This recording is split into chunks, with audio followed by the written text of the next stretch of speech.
Welcome to the Ricky Matthews Show. Hope you're having a great day as we come to you from the Citizens Bank studio. As we continue to celebrate the amazing people who are working so hard to make Mississippi such a great place to live, work, and play.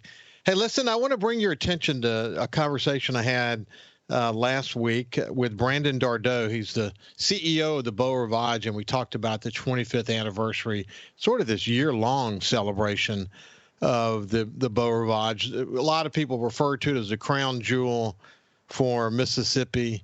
The amazing investment, $750 million to build it initially, and then some have, rumors are out there that, nearly that much to repair it after Hurricane Katrina. So they have invested over $1 billion in that place. More recently, $100 million in room upgrades. And, this is the story for most of the casinos on the coast, constantly doing what they can do to extend and make better the quality of the visitor experience. And because they're investing so hard, the innovation, the entrepreneurship, and this notion of the competitive juices that continue to flow in the industry, that's one of the reasons why we continue the coast of Mississippi continues to be a leader in the United States. Over 1,000 casinos in America today, and more coming. So just think about it. We're not just competing with neighboring states.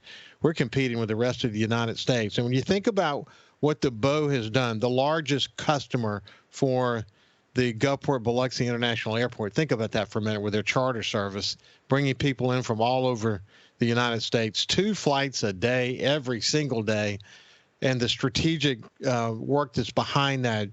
What markets are they going to bring here? How are they going to promote the coast in those markets to get people to sign up for those flights? It's so smart what they're doing. And so we celebrate with them their 25th anniversary, and we're glad to have them here. So if you missed that conversation with Brandon, I would really encourage you to go to your favorite podcast or to YouTube or Facebook and take a listen. I think you'll be glad you did. So with that said, let's change gears and move over to Andrew FoFo Gilich, someone I really enjoy spending time with, the mayor of Biloxi. We got a lot of ground to cover, but without any further ado, let me say welcome back to the show, FoFo. How are you? And great to be here. Great to be. And I just want to follow up with the conversation with Brandon. And again, we've got 8 casinos in our site, but you're talking about the crown jewel and, and talking about investment.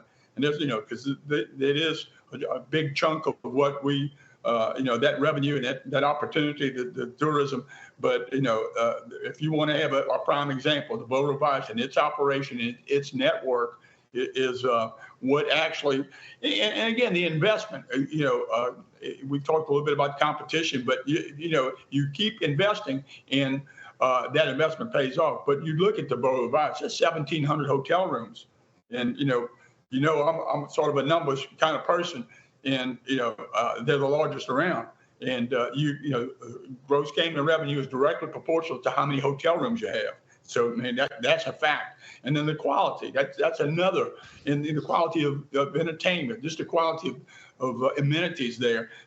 Golf, everything, they touch all the checks, are all across the board. And that investment has paid off. And we're so proud. And I don't know if you got a chance to look at that drone show that night, but that was super impressive. That was just right along with everything they do is top notch, first class. So I just wanted to echo your feelings about you do the right thing. You put the money where you need to be, and it will return. And that's pretty much our position. And we will help you. Biloxi's here. You look at the history, 325 years.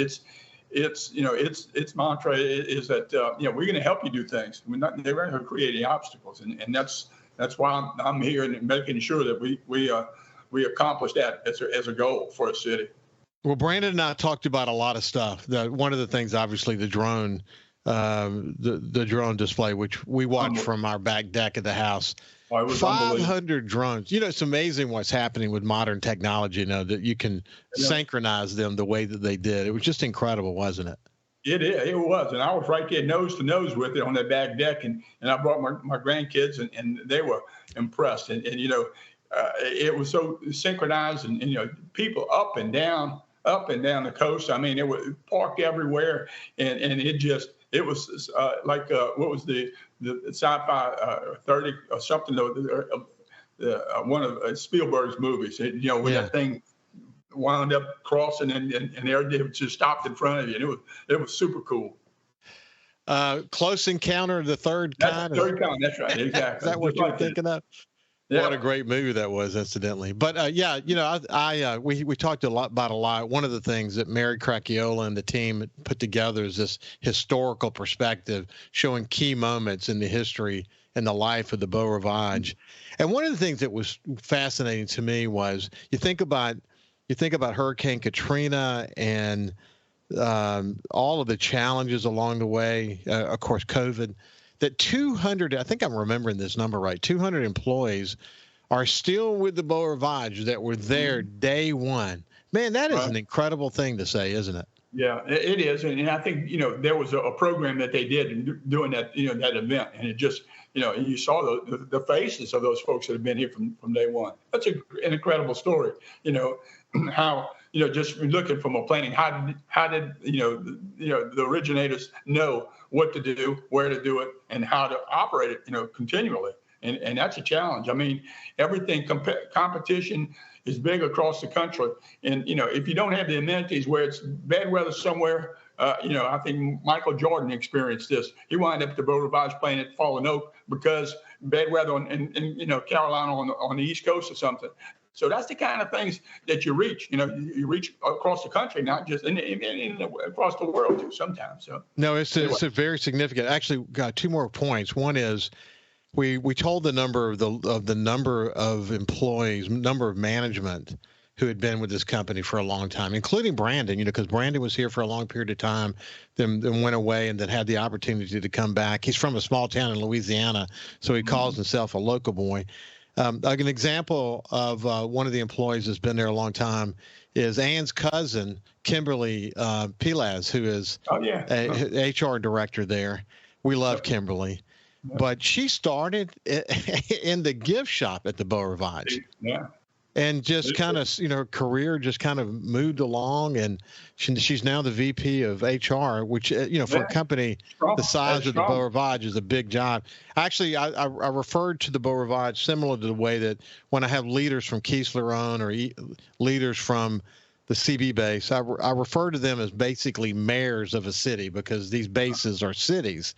Well, the Beau Rivage is like a city. I mean, the infrastructure it takes to make that thing go. I mean, just think about the upkeep and maintenance and all the other things that the employees that are required to keep that amazing city humming the way that it does.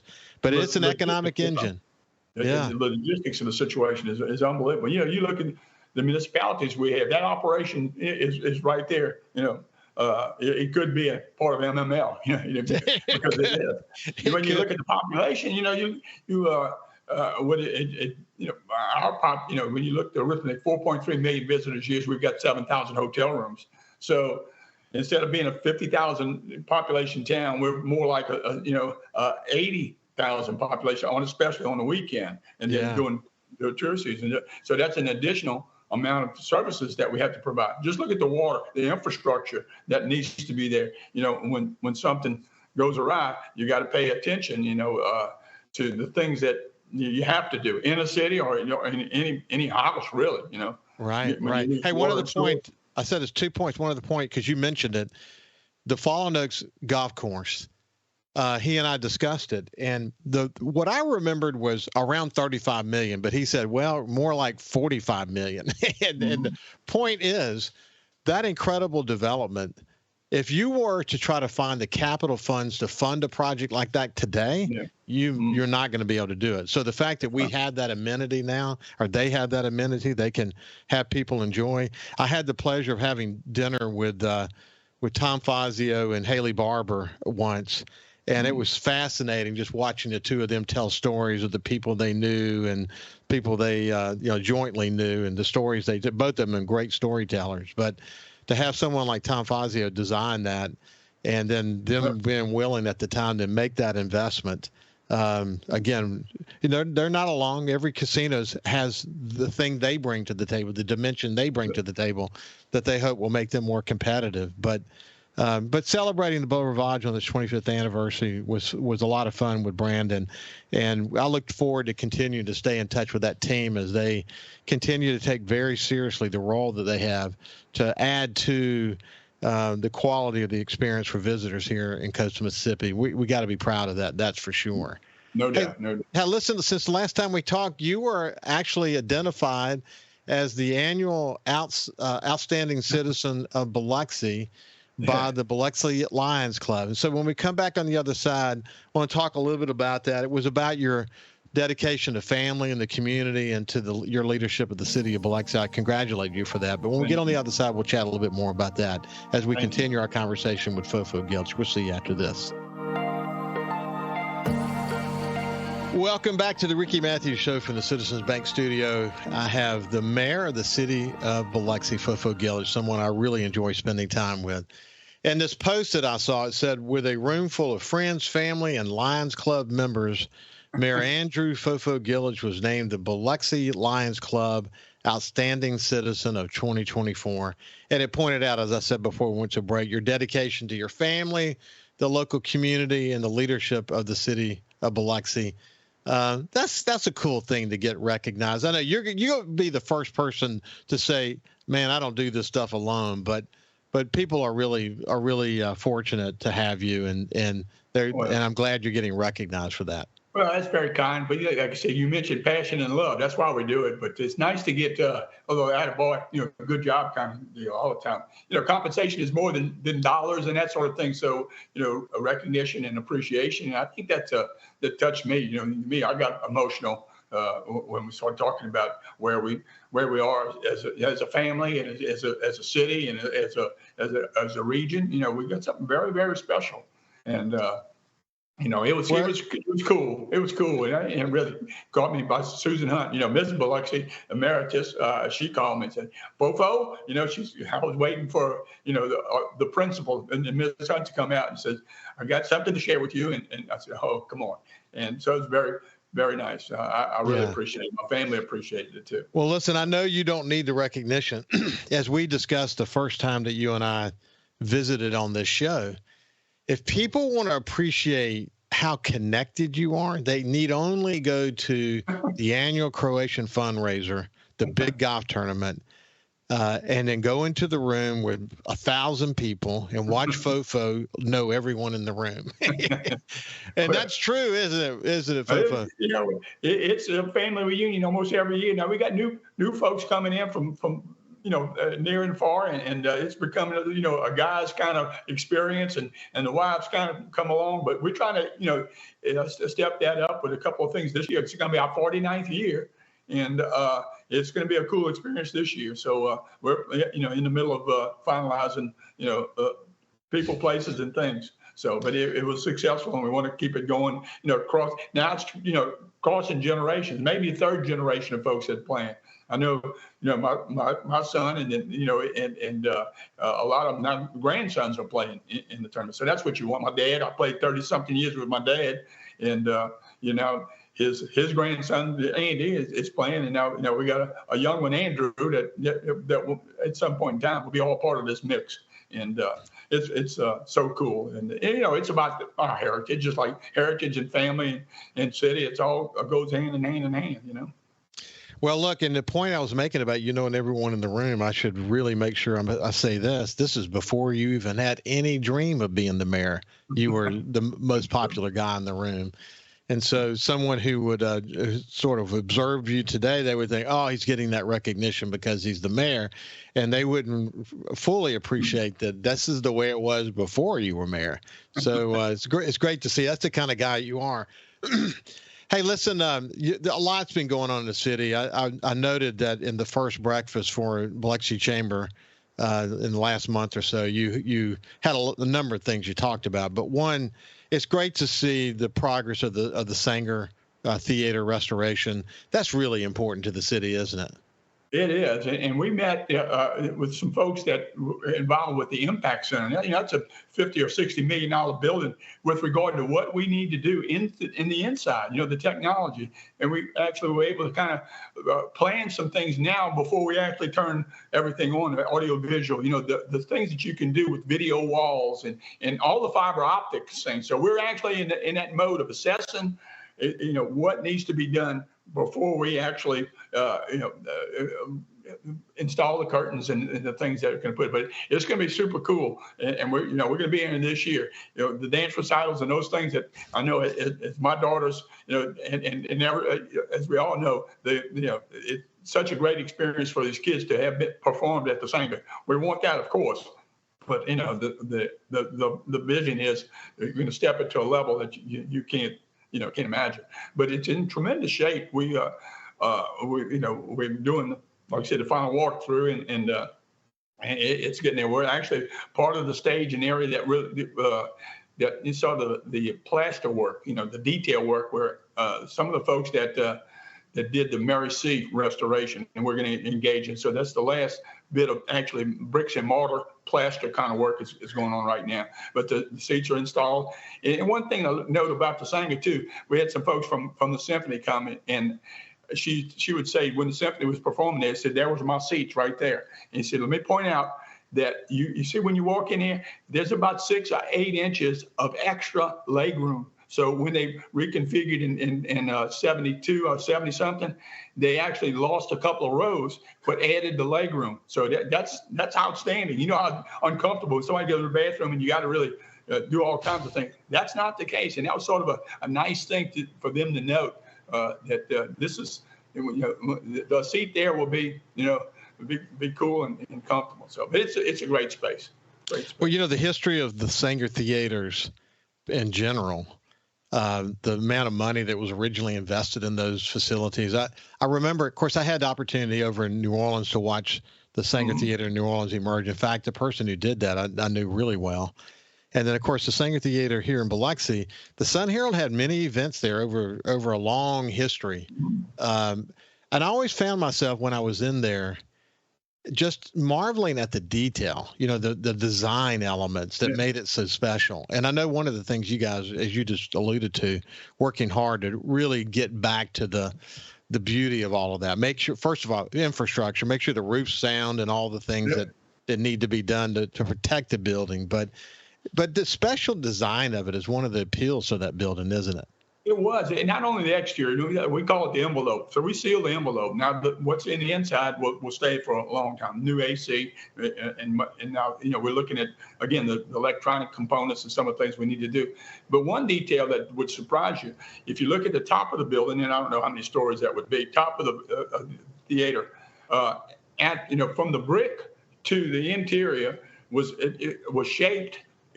So the wall itself, the sheetrock, if you will, the interior was about a foot difference from the bottom to the top because of sound. And this was 1927. So wow. The interior was shaped such that the acoustics were there, and that nobody noted that. But when you get into the you say, look at the difference between where the drywall comes at the bottom versus where it was at the top. But that was due to they knew a little bit about acoustics and before a lot of the amplification. So it was a pretty cool spot.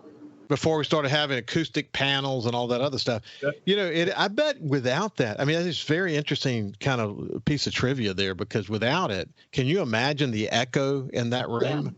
Yep. Yep. And they obviously were quite aware of that. The Shucker Stadium, you and Kyle and I were chatting before we started the show, the ownership there. Kyle's very pleased with what he sees as he is the announcer for Shuckers games. But you're happy with what you see as well, aren't you? I am. We're excited about this guy. The new owners is not afraid to invest. I think literally what he's done in the outfield and the wiffle ball and so forth, it's a couple $1 million. You don't throw a couple $1 million at anything without some idea this guy's very successful and loves baseball. And I think he's got family that. A son or so that it's part of a minor league or Major League Baseball. So it's really cool for him to say, hey, we can make something, do better. And he has already. I think it's the best start we've had since 15. Yeah. That's what I hear. And Kyle says that he likes what he sees as well. Yeah. Look, this little storm we had a couple of weeks ago, it felt like a little mini tropical storm. There was a point during it that it literally felt that way. I mean, the water was up a couple of feet, and limbs were coming down here and there. I think we dodged a bullet, but it was an interesting time. And Ann reminded me that we tend to get these kind of interesting spring events as we head toward maybe a more active hurricane season. Certainly the hurricane season is looking like it's going to be a busy one. Let's hope that's not the case, but we have to always be prepared. I did see where a lot of sand got on the Highway 90, and we've been, the city in particular has been working hard on that project to try to keep sand off of Highway 90. Did you get a chance to evaluate that after the storm? Oh yeah. Well, February 3rd, which was a Saturday night. And it's similar to what happened, a few days, when that little event the other day. We took pictures, and I kind of patted myself on the back a little bit. You see, it did work. Between the knee wall, the 18 inches of knee wall on top of the seawall, and then the heavier sand. And the folks from the new Sand Beach were kind of giving them the details, because I think a project will be happening similar to that in Pasquishan. So I went over with Jimmy Rafferty the other day and talked a little bit about it, but that's a real deal. And I understood that we trucked this sand in from Pearl River County, and it's like 25,000 tons of sand we brought to between Oak Street and the small craft harbor, and that was like 380 microns versus about 120. If you take and look at what's out there now, it's powder-like, and so a wind will lift that up.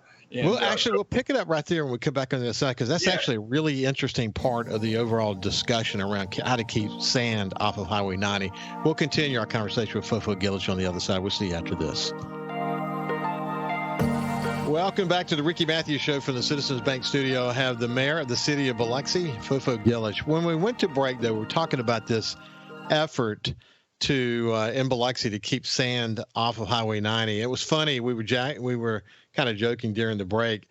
FoFo made his career as a software developer. So he's a detail-oriented guy, knows numbers. He's got a degree in mathematics. He's a smart guy. So when he starts talking about the size of the microns of a single sand, I'm not surprised to hear it, but you may be surprised to hear it. But it makes the difference, doesn't it? I mean, between light sand and heavy sand. It does. The sand that we go down a rabbit hole and so forth. For years, this is, it's a man-made beach to protect the seawall that protects the road. Okay, so it's been man-made and replenished, every 10 years on major deal. You see the drain. And when they make those cuts, which is probably 200 yards offshore, and you can see in, DMR and some of these other folks have said, look, you can see this cut, especially when you have some aerial photography, and those cuts create a dead zone as far as, wildlife and stuff like that. So it wasn't too cool. It was, the sand was good and it did its thing, but the sand that we got from that area was a micron is a millionth of a meter. Okay, a micron, again, what we have on that beach is a very powdery-like substance. And so it doesn't take a lot of wind to move a lot of sand because it's about 120 micron. Well, in Covington engineers and a couple of folks that we looked at, the knee wall and the boardwalk, we said, well, let's do a combination of things. And that combination really proved its point. I think it's February 3rd. We had about a 60-mile-an-hour wind gust at the Margaritaville, tore off some of the awnings at the Paradise Pier, amusement park. But there was not one drop of sand because there was a 60-mile-an-hour wind recorded at that spot. And then that same wind came, from the west to the east and, go from DeBees Road, Coliseum. And we had some good pictures. I think I used it at one of the breakfasts with the mayors. So no doubt, a combination of those two things will keep that man-made sand on that man-made beach. So, it's just a matter, choose the size. But I do understand that there's an area that will produce that heavier, 300, 400 micron sand from, they'll be able to dredge it and then bring it in versus truck it from. Wow, that's really, really good. Hey, by the way, you mentioned Jimmy Rafferty, the mayor of Pasquishan, that you are sort of inspiring him with some of the thoughts about this, and maybe they'll be doing something. I saw a recent reception for him that my friend Dave Dennis did. I was there. You were there, I was there. and the lieutenant governor came down. But I love to see. I talked to mayors all across coastal Mississippi. I love to see this cross fertilization of ideas and the way you guys communicate with one another. It's just great to see. Well, it is, and I'm Croatian. We don't mind using other ideas, okay, and crafting it. So I mean, and it's amongst us. I mean, it's sort of, I won't say a brotherhood, but hey, we're in the same ball game. We need do the same delivery of services, and nobody has copyright on some of the things that work, and that's the whole I guess what needs to be when you need to be successful, you need to use every tool in your toolbox, and that's those ideas are very fertile ideas, and we don't mind planting them. So, hey, listen, I'll tell you, I went out to a soccer game for my grandson at Todd Migaz at night. It was night, and they had these portable lights out there, and these kids were playing in the dark. I mean, it was not good. I made a post about it, and it wasn't always because of my post. I think a lot of people were talking about it. They ended up moving them over to the AJ Holloway Sports Complex to kind of finish out the season. But I know that you're very focused on this because the reality is what's happening at these sports complexes is really important, not just to the families, but it's also important to economic development. So lighting upgrades are going to happen at Todd Migaz and at Savaro Parks as well. You got the AJ Holloway Sports Complex that continues to have major upgrades done to it that's going to help in significant ways. But you're very, very, very committed to this, aren't you?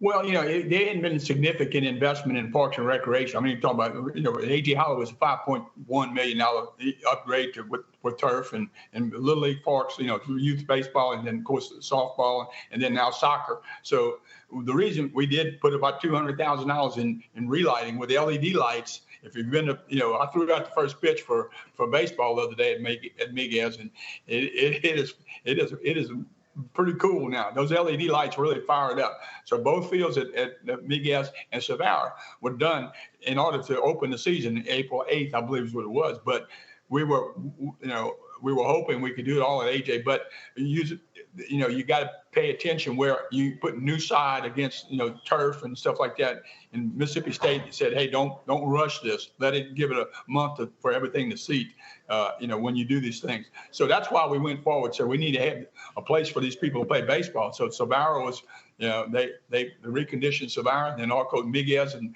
those are all new lights, and they're used there every night when I, drive by, and see those kids out there. It's pretty cool. So not only for baseball, eventually we'll move it over to the sports complex once that project, and it's rapidly coming there. We just want to be careful and not using the field and the turf, the natural turf, too soon.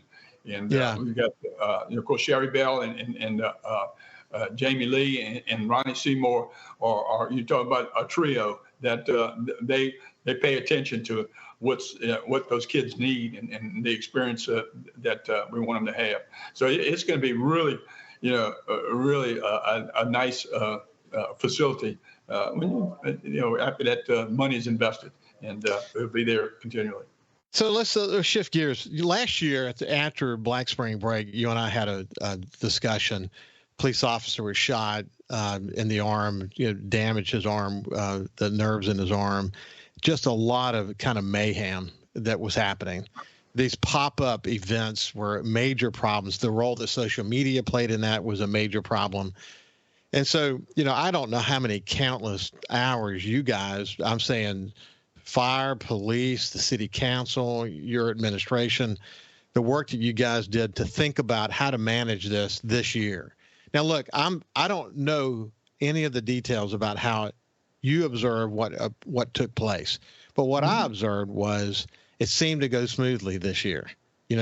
or certainly more smoothly than last year. Oh, it did, and we were anticipating. There were so many factors that we started this months and months ago as far as special event ordinance and the organization. There was these things that pop up. You're always fearful, but you don't know what's coming into town. That bad actors or just why do they do these things? But one thing that I was very fearful of that happened a little bit after the Neptune parade. It was on Pass Road, but these little devices that they put on a pistol will make it an automatic pistol, and it's course against the law, federal law, but you can unload a 10-round clip just like that, and you're not going to hit anybody. But that's what just was in the back of my mind. Oh man, we just when you got 10,000 people on the beach and some nut decides to do something like that, you can really do some damage. That's what I was fearful of. But thank goodness, I think we were expecting 30,000, maybe there's 15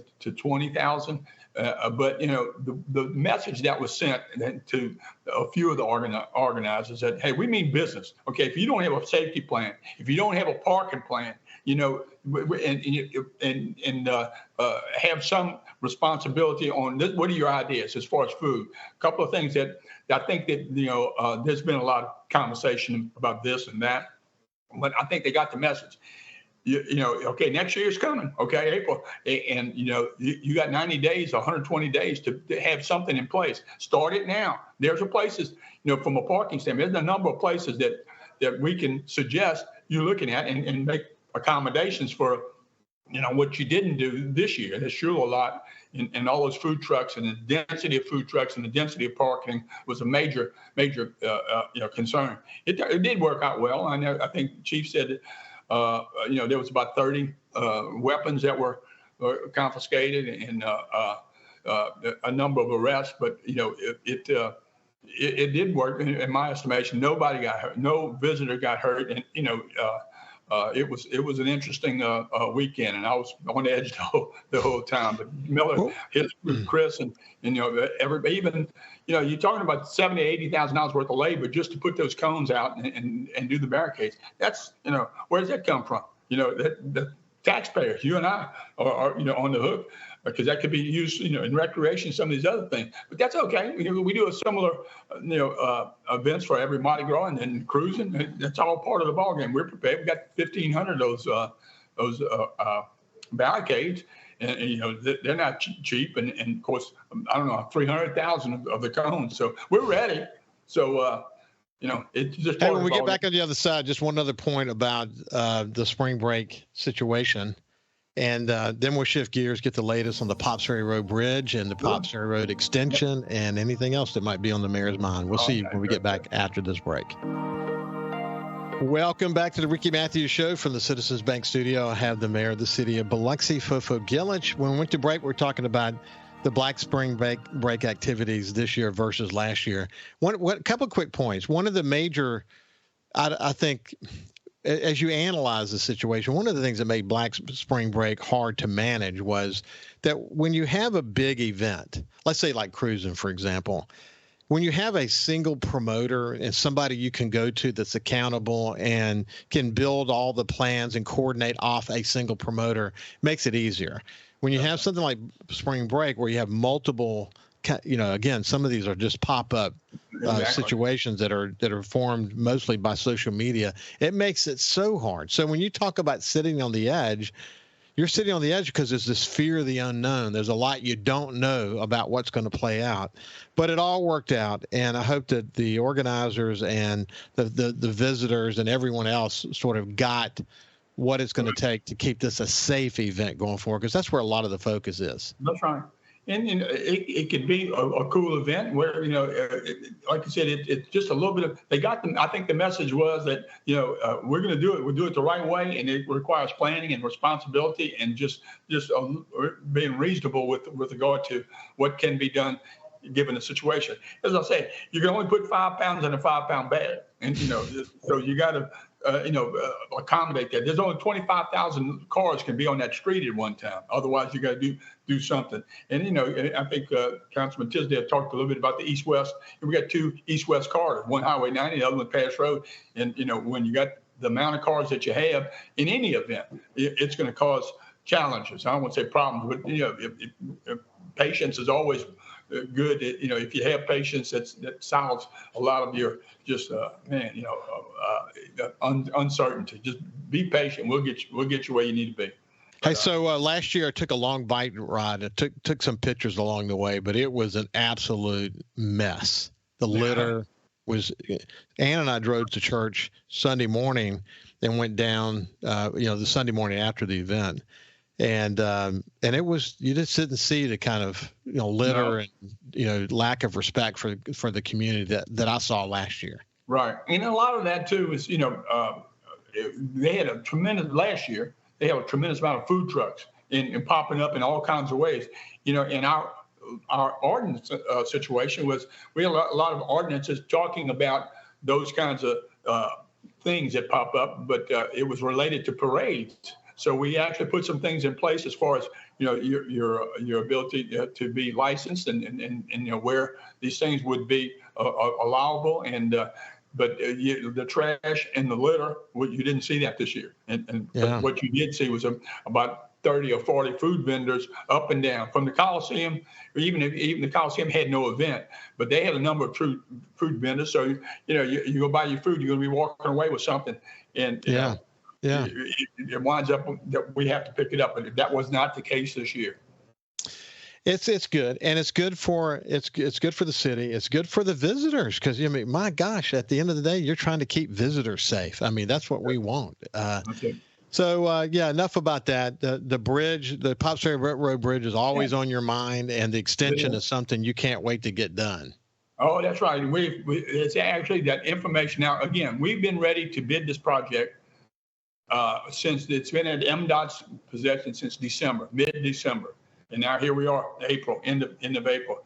It's just now in the final phases of the Federal Department of Transportation giving us. We hope that this week, or if not for sure, next Monday, that we have approval. They'll give us the blessing to go forward with it. So the money's there, the plans are there, the approval is there, at least from Brad White and the MDOT folks, and so we're just going to put it out for bid and see where we are. But one thing I did stress, that we're not building a pyramid. We need to get this thing done in 12 months, not 100 years. So the faster we get that approval, take 30 days to advertise it and get the bids back and analyze it. So 12 months, whenever we say choose the contract to do the contract negotiation, we're working.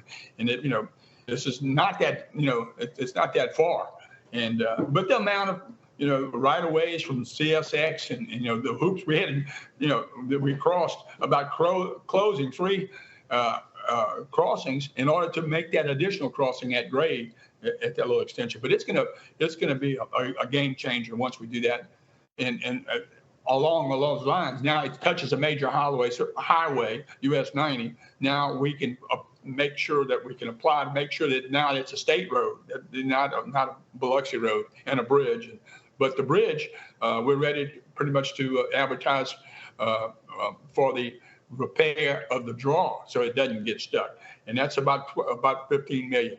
And that's to make sure the mechanism, it's not an extension, just you don't have to have a crowbar to get it back in place when temperature changes. And you've seen it happen before, where you see somebody, the bridge opens and it's hot and things, align differently and too close, but literally about a 6-foot crowbar. I've seen a guy, making sure it locks in so traffic can come.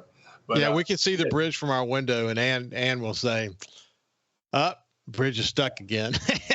So, we've all been there. Hey, listen, Fofo, we're out of time, but listen, it's been a pleasure to catch up with you, my friend, and keep up the good work, and we'll look forward to chatting with you next time. You too, Kelly, and everybody.